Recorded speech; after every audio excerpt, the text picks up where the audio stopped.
This episode is brought to you by Progressive Insurance. You chose to hit play on this podcast today. Smart choice. Progressive loves to help people make smart choices. That's why they offer a tool called Auto Quote Explorer that allows you to compare your Progressive car insurance quote with rates from other companies.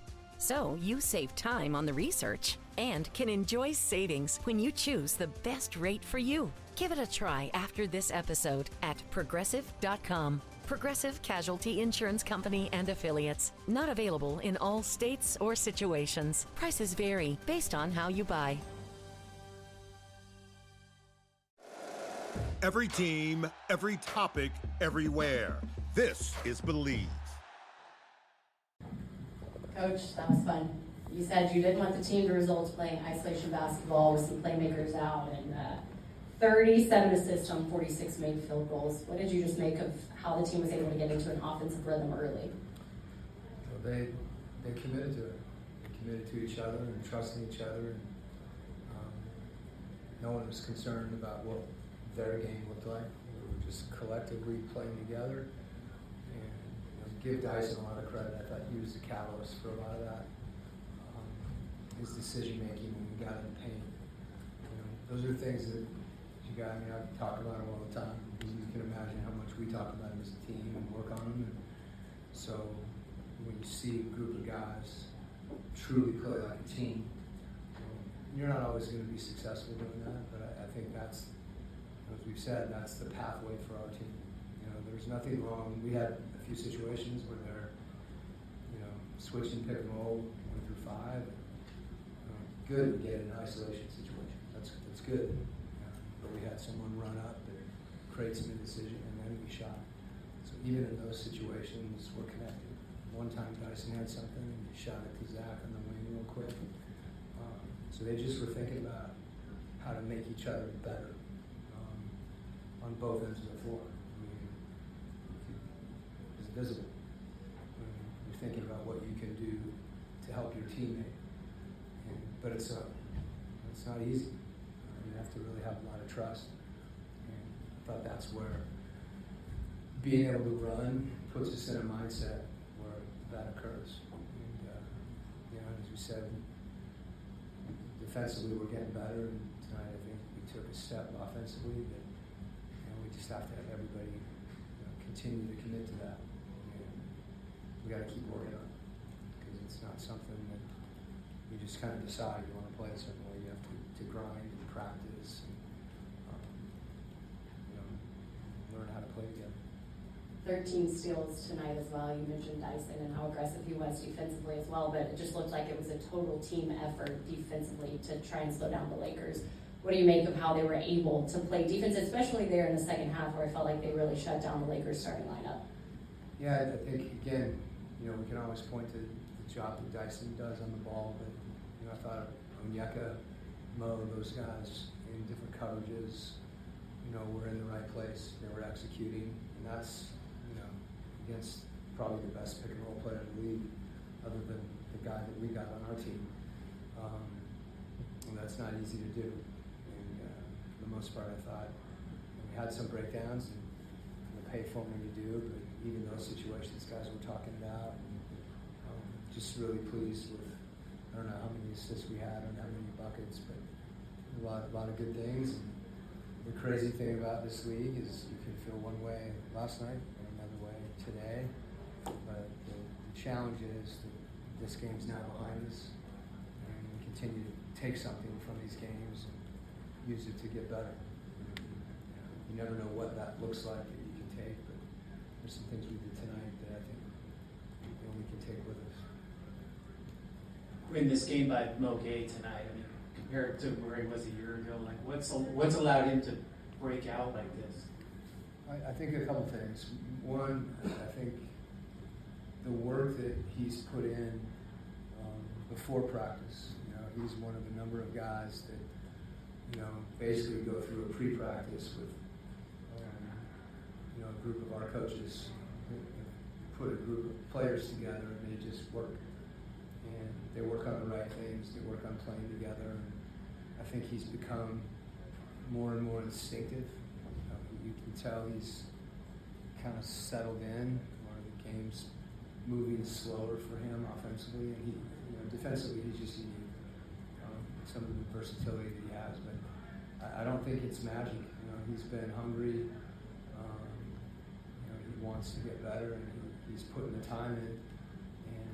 And games like tonight, he gets even more opportunity to do that. Obviously on the floor, and it's like I've said before with Jalen and Yeka and KP, we're really trying to find as many minutes for Mo as we can. And, he's deserving of that. But he's working. It's the short answer to the question. He's just putting time in, getting better. And you guys don't get to see it all the time, obviously, but when it comes out like a game like tonight, it should be. He should feel great, and frankly, the guys on our staff that are spending a lot of time with him, encouraging him, and showing him film, and teaching him. But it's fun to do that when you got a player that's a sponge. When you dropped in that floater on the first trip, is that something that's in his bag? I haven't seen. I hesitate to talk about anybody's bag. I picture a hefty bag, a convenience store plastic bag, and then we got a paper bag.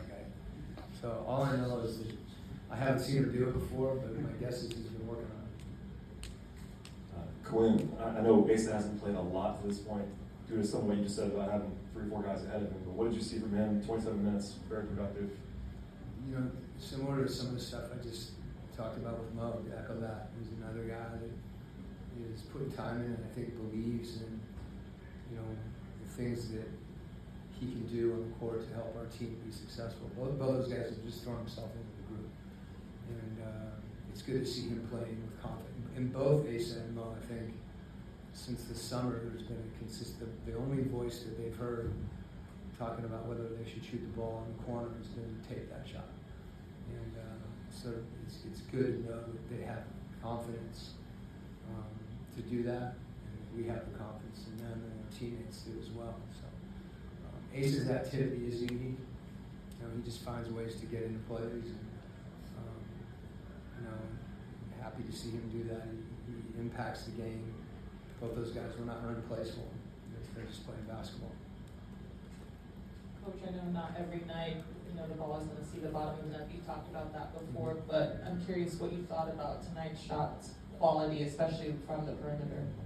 Well, I think we were making the extra pass.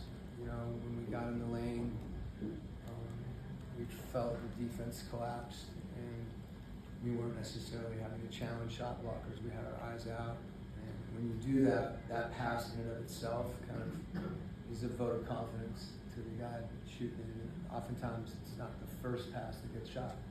Somebody moves it, but it's a mindset.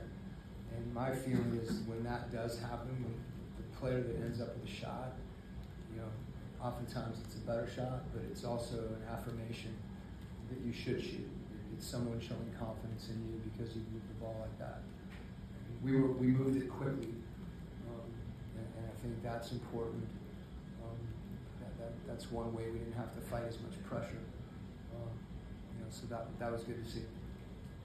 Coach, can you speak a little bit on Keaton Wallace's offensive growth and coming to the league as like a defensive first guy?